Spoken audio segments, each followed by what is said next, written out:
What is up, everybody, and welcome back to another wonderful episode of Emphasis on Sports. As usual, I'm your host, Damon Anthony. We're going to kick it about sports. We're going to deep dive. We're going to do all of those little things, right? A lot of predictions. If I fuck up, I will say I fucked up. That's how I get down, right? So, anybody that's new, mess with us. Like, subscribe, follow us on socials, find us on streaming platforms. We're currently streaming everywhere that you can find us. So, look us up. Emphasis on sports. Solid outfit, I think, at least. Let's dive in. Let's get going with sports. All right. So, NBA action. We'll start with NBA action. We know that the in-season cup has been rolling. I don't know. I really haven't been that big into the games at all. I mean, I do live in Northeast Ohio, right outside of Cleveland. The Cavs have been having a really special year thus far. I know the Celtics are great. The Knicks seem to be coming together, as well as Milwaukee Bucks. Now, on the West to me is a lot more wide open. I don't think that there's any teams other than Oklahoma City that really sticks out there like that. But Oklahoma City does need a little help with Chet Holmgren being down. But there are some quality teams. Houston, Golden State actually is pretty decent. I know they just had a 5-game skid, but they're going so deep on their bench, getting everybody kind of ready for the whole season, that I think that's going to bode well for them as the season progresses. And we know Dallas is going to be there. We know Denver is really good. I'll tell you who's not. The Lakers. The Lakers do not look good at all. I think, you can kind of say whatever you want. You can call it coaching. You can call it the players. To me personally, I just think this is what happens when you let one of your players kind of run the organization. And sure, say what you want. LeBron may not be walking in saying, get this player, fire this guy, hire this guy, any of that. But we all know that most of their moves are done to keep the king happy. And that very rarely works out for a team, especially when said player is a little bit older, makes things a little tough. So the Lakers, they need to get some things together. They may have to trade some pieces, and they may just have to tell LeBron, deal with it. One of the biggest mistakes that I think the Lakers did in the offseason was drafting Bronny James. He doesn't help the team. He doesn't help the organization. You're literally just doing something to be nice to LeBron. It didn't help at all. Because now the kid's playing half these games in the G League, but he won't even get on the flights to play away games. That doesn't help the young man at all. And it hurts the organization because he's still a piece of your organization. Why would you draft someone that you know isn't ready? You know you're going to put in the G League from the professional top level. Why would you do that? Connect, Westside Connect. Great player to draft. But Bronny doesn't help you. You really just placated LeBron James for what? For what? But age is also going to catch up with LeBron a little bit. Father Time is undefeated. We all know that. But the NBA will keep slugging along. We know we have some Christmas games coming up in about 20 days. To be honest, some of those matchups look really, really good when the season came, when the schedule came out. They don't really look great now. Not all of them. I mean, you have teams like Philly who looks like trash. They look like absolute trash. But some of these matchups where they look great, the teams aren't there yet. I will tap a lot more into the NBA once February hits. That's when it seems to turn up. One of the main talking points about the NBA recently has been viewership has dropped. And a lot of people are blaming it on, pirating streams, all of this. As a lifelong NBA fan, as a lifelong sports fan, I'll tell you what the problem is. There's really not that much interest from the guys. There really isn't. You added in this cup in the middle of the season or early in the season to try and push the players a little more. Well, just let me tell you, it's not working. It's just not. As soon as teams really started accepting the whole, we're going to sit players, we're going to, just let guys rest, don't have to worry about games on a back-to-back, hey, let's shorten the league and all of that. It changes the want and the will of your players. When players know that they can sit out some games, when they know they don't have to be at it all the time and they can just kind of be average to above average until the playoffs, it affects the fans. I mean, I'm just going to tell you, the NFL, I could watch the NFL all the time throughout the whole season, and I'm going to have exciting games. Maybe not all of them, but I know that These guys are out there going at it and going hard. I know that. In the NBA, I just don't see it. I mean, I simply don't see it. So for me, why would I watch a game in December? How does that help me? Playoffs, when guys really truly care, that's when I'm locked in. So that's the problem with the NBA viewership. Not any of that other shit. I'm gonna be the first to say it. People can talk about how long the season is and all of that. Man, listen, the players that came before this era, 82 games, and would play them. We want to compare LeBron to Michael Jordan. LeBron complains about too many back-to-backs and this, that, and the other. Mike played 82, and then he went to the playoffs, and then he crushed and won championships. What's the problem? What's the problem? I mean, the level of healthcare and doctors and all of these things that and the growth of medicine that these players have nowadays. I mean, also private plane, best first class accommodations, all of that. It's not what these guys were getting back in the day. It just wasn't. But they're playing 82 games and they're not crying about none of it. So when I hear any player right now say that the season is too long or there's too many back-to-back games, grow up. This is what you signed up for. This is what the NBA is. To me, it's like the NFL players say, man, we only need to play 12 games. What? What about the players that came before you? So that is why I think the NBA is just really lacking. The players don't care nearly as much as they do about regular season games, and we could tell. Anyone that understands basketball and is watching can tell wholeheartedly. All right. Let's move off of the NBA though. Let's talk about college football. Look, college football playoff, it's on the way. After this weekend, this is championship weekend. After this weekend, the field will be set. We'll know what all these games are. There's already been a lot of talk about matchups and things like that. A lot of these things I actually agree with, but just looking at the 12 teams that are quote unquote in right now, I'm just going to say very deserving teams, regardless of how they're ranked. I do like the top four: Oregon, Texas, SMU, Boise State. I do like that. Now, one thing that I am seeing that I'm coming to understand is the teams that play in the first round, the higher seed, those are going to be actual home games on their campus. The next round, the quarterfinals, those are going to be bowl games. So those top four teams, they don't actually have a home game. They don't get a home field advantage. They just get a bye. That's a little shaky. It's a little different, but at least they do get that bye, get that extra work, get some rest, and all of those things. Let's see how this weekend shakes out. I mean, I'm real interested to see where some of these teams move. I want to see the 13th and 14th ranked team. What happens with them? There's going to be an uproar from, I'm going to say, 3 to 4 groups of fans, regardless of how this works out. Regardless of how this works out, that's going to be there. But win games. If you can't win games, shut up. I don't want to hear about it. Simple as that. Anyone limping into this, I don't want to hear nothing. If you're sitting at 13 or 14 and you have 3-4 losses, and especially you have 2 bad ones, see you in a different full game. Just what it is. Teams that I'm looking forward to seeing how they're going to react, what they're doing in the playoffs: Boise State, SMU, Indiana. Those 3 teams right there, those are the teams I really want to see. Boise State, I remember some years ago, Boise State had that nice run, did kind of the Statue of Liberty-esque play to knock off Oklahoma, which was awesome to see. But then, they kind of went away a little bit. They're back. SMU. For those of y'all that don't know about SMU, this was a team that was actually ridiculous for a while in the 80s. I mean, you had Eric Dickerson, you had some Hall of Famers and some players that went there. But then they were messing up with the money. And this is definitely when the whole NIL thing wasn't legal. And they got smacked and got the death penalty and got their whole football program banished for years. So seeing them get back to this level of prosperity is ridiculous to see.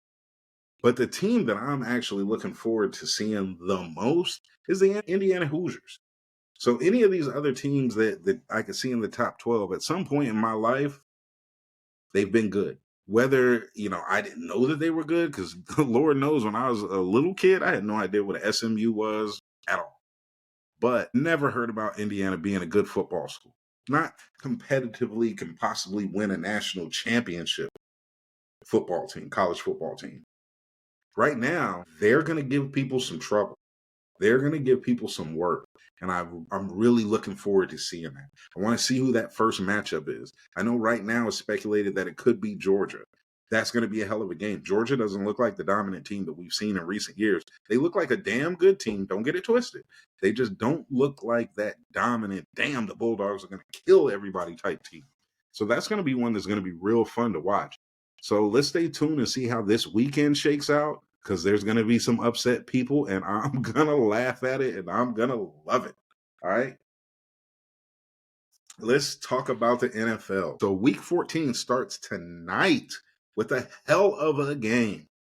You got the Green Bay Packers heading to Detroit to go play the Detroit Lions. Now, I've said before, said it again, I'll say it again. In my humble opinion, Detroit is the best team in the National Football League. This is a huge game because Green Bay, you got to win to shore up your position into the playoffs. Right now, they're sitting in third. They're going to come into this game and they're going to be ready to go rock 'em, sock 'em. I know it. But Detroit puts up points and they're at home. The line on this one is Detroit -3. No slight on the Packers at all, but give me Detroit. I think Detroit, the chip on their shoulder is almost as big as Ford Field. And they're coming out and they're doing two things that are impressive to me. When they find the weaker team, they beat the shit out of them. And then when they have to scrap and claw to win a game, they're doing that.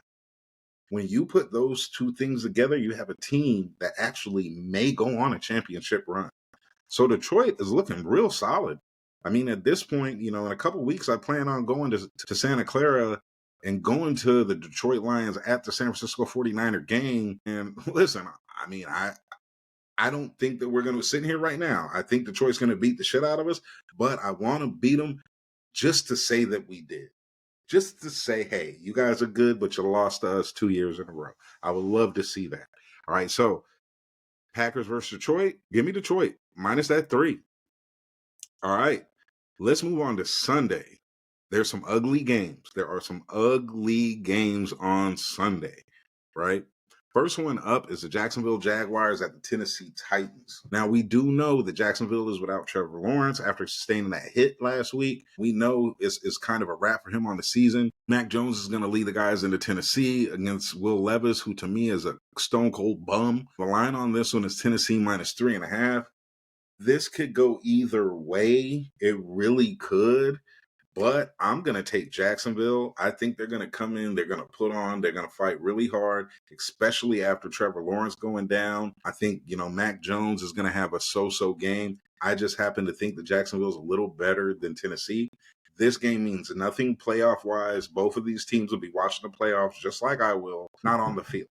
They may not be at home, but they aren't going to be on anybody's sideline. So, Jacksonville, Tennessee, give me Tennessee minus that, or give me Jacksonville plus the 3.5. Give me Jacksonville plus that 3.5.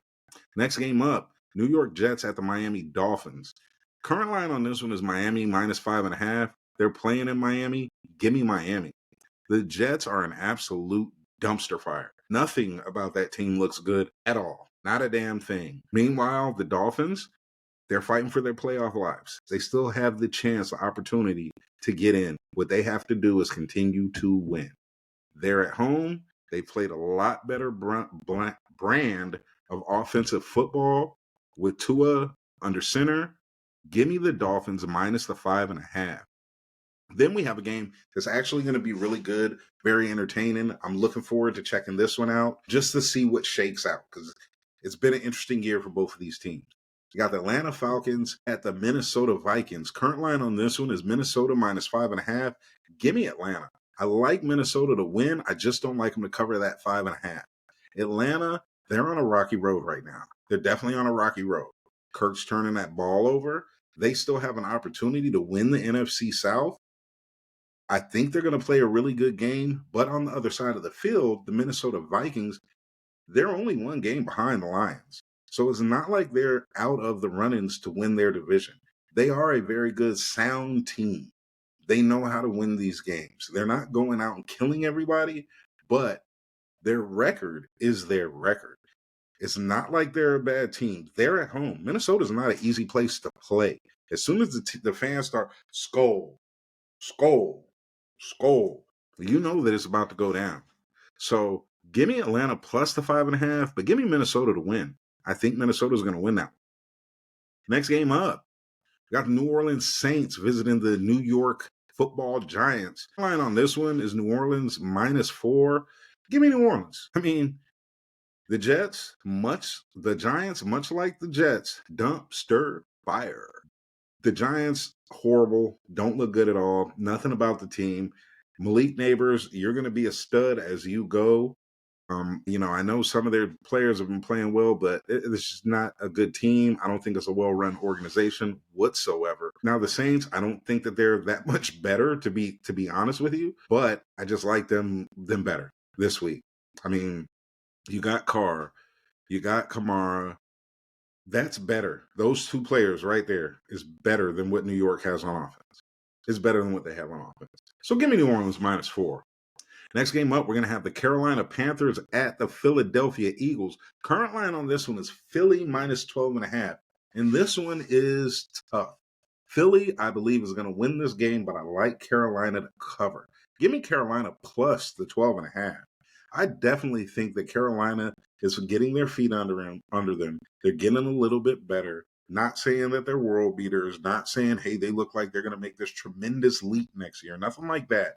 But Bryce Young, ever since he came back into the starting lineup, has played better football. No one can deny that. Does he look like an all-pro or anything like that? No. But he looks like a pro. This is going to help Carolina in the future. I don't believe that they have to go look for a quarterback. So Carolina's a little bit better of a team. They're playing harder. They're playing better football, especially with the new coach as the year goes. They look like they're playing more for him. Meanwhile, the Eagles, second best team in the NFC. Damn, Philadelphia Eagles are a good squad. They're a damn good squad. They're playing a lot better than we've seen last year or earlier this year. They have grown a lot. I'm loving the fact that they actually are handing the ball off to Saquon a little more. One thing that does irritate me about them, man, listen, inside that 2 yards, give the damn ball to Saquon Barkley. That's why you brought him here. Keep doing this shit with Jalen Hurts.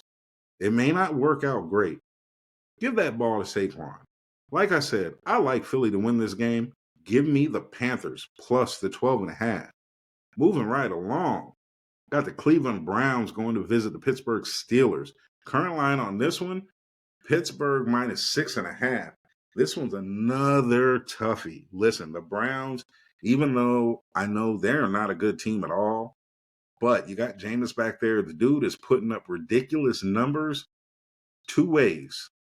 He's throwing for a lot of yards. He's throwing for touchdowns, but he's also turning that ball over.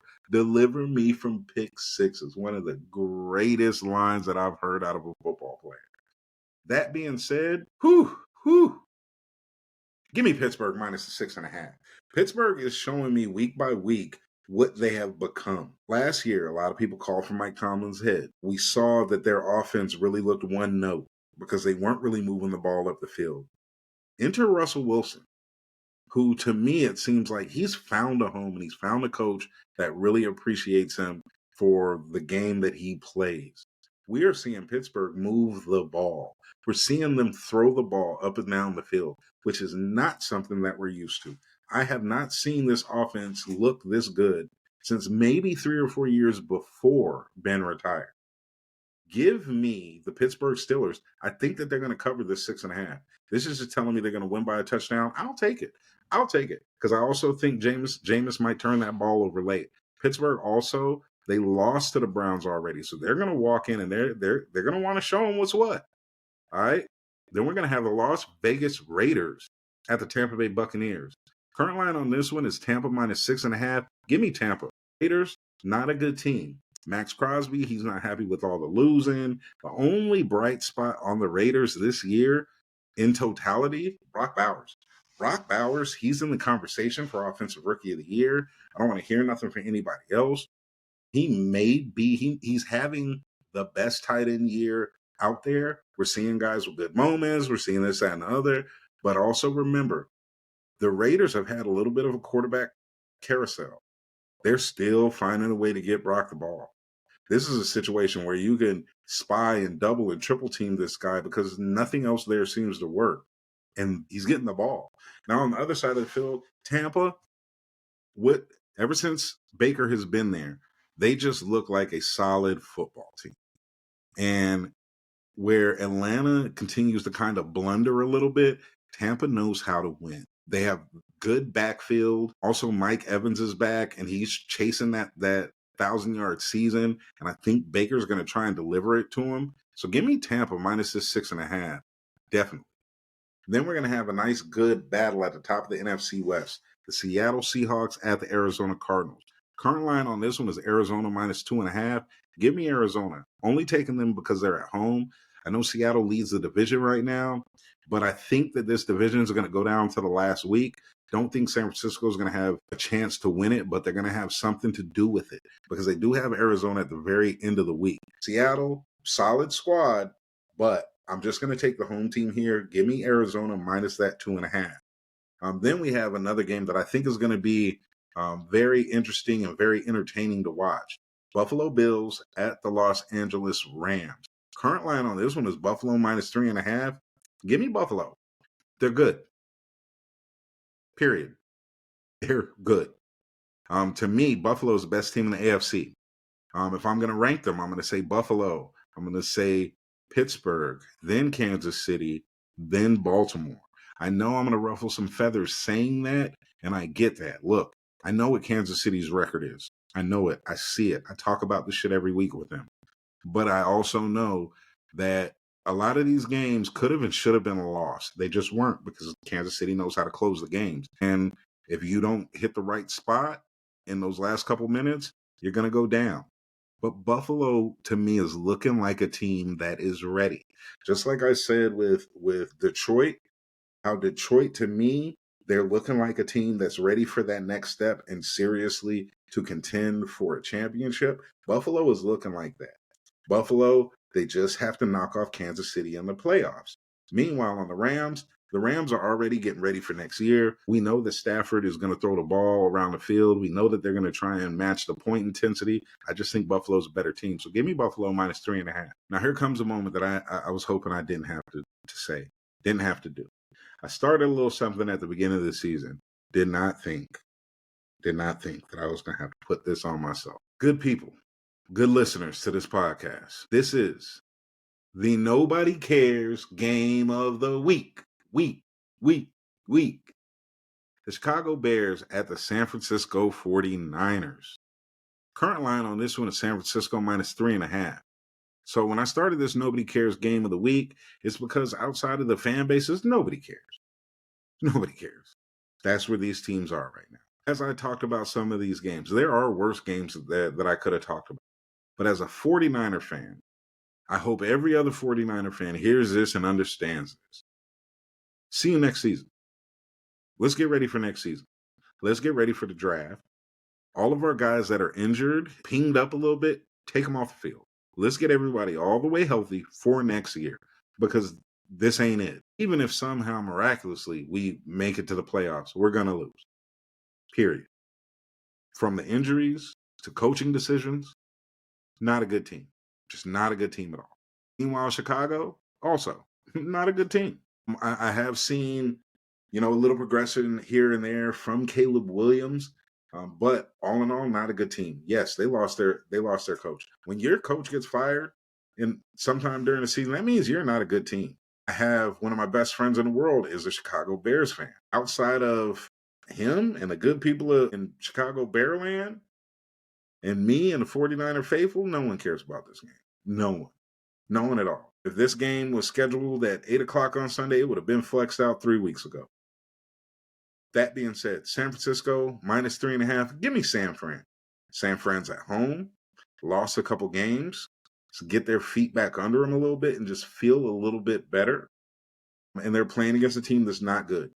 San Francisco, minus that 3.5. Let's go Niners. 8 o'clock, Sunday night. Really solid divisional game. The Los Angeles Chargers are going to go visit the Kansas City Chiefs. Current line on this one is Kansas City -4. Give me the Chargers. Kansas City, being Kansas City, they will more than likely win this game at the end in some weird way, but that 4 is leaning me towards the Chargers. The Chargers have turned into a pretty stout, solid football team. Do I think that they're going to contend for a championship this year? Absolutely not. But I think they're going to make the playoffs, and they're going to be a tough out. Harbaugh has got these guys believing in something bigger than themselves, and they're going to play a damn good game. I do believe Kansas City is going to scrape through somehow and win this game, but I don't think they're going to cover that 4. This is a field goal game waiting to happen. Give me the Chargers. Monday Night Football. This was close, real close to being a nobody cares game also. And I'm going to mention one of the reasons why at the end of this one. So, Cincinnati Bengals are visiting the Dallas Cowboys. Current line on this one, Cincy -5. Give me Cincy all day. Put some extra cheese on that, please. Cincinnati's going to walk in. They're playing really good offensive football. They're giving up a lot of points on the defense, but they're playing really, really solid offensive football. Dallas they're not going to be able to match point for point with them. That's just not going to happen. I think at some point we may see Trey Lance in this game. It's time to get him a little bit of work. Let's see what else he brings to the table and if they should keep him, or maybe they could, get some good tape on him and trade him. I don't know. But one of the reasons why I know this game could have been a nobody cares game, listen, y'all, this game is in Dallas. This game is at Jerry World. I'm looking at this right now. Tickets as low as $17. Good Lord, who would have ever thought that a Cowboys home game I could get into for less than a dub? Not me, not you. Cowboys, see you next year. I mean, I said that about the 49ers. See you next year. Also understand, when you're listening to this show, when you're watching this show, we're going to be unbiased. I have my teams. I'm a 49er fan. I'm a Dallas Maverick fan. I'm a Boston Red Sox fan. Kind of undecided on hockey. College football, USC Trojans. College basketball, Arizona Wildcats. Those are my teams. Those are who I root for, but I can be very honest, very unbiased about them. That's why I said the 49ers are who they are right now. They're just not a really great team. You know what? Shit happens. I said earlier in this season, this team, to me, reminds me of the year after we lost that first Super Bowl to the Chiefs. Everybody got hurt. Just didn't have a good season. That shit's going to happen. There's never been an NFL team that goes to the playoffs and competes for a championship every single year of existence. So any 49er fans that have issue with it, get over it. Just get over it. See you next year. See you next year. We still got a lot of our players, and most everybody except for Trent Williams, in their prime. See you next year. All right? So we'll talk again after this weekend. Definitely got to talk about the college football weekend because the field of 12 will be set. Also in the NFL, some of these teams, they're going to lock up their division champion, their division leads. They're going to lock those up. Meanwhile, there's going to be a rash of teams that you're mathematically eliminated. Like, get out of here. See you next year. So we're going to catch up on all of that. We're going to talk about all of that. And we'll start talking a little bit of college basketball. Very early in the season for college basketball, but there has been some really good matchups. There's some really solid teams out there. Definitely can look ahead a little bit on that one. Now, that with all of that out there, right? Be good or be good at it. Until next time, I will holler.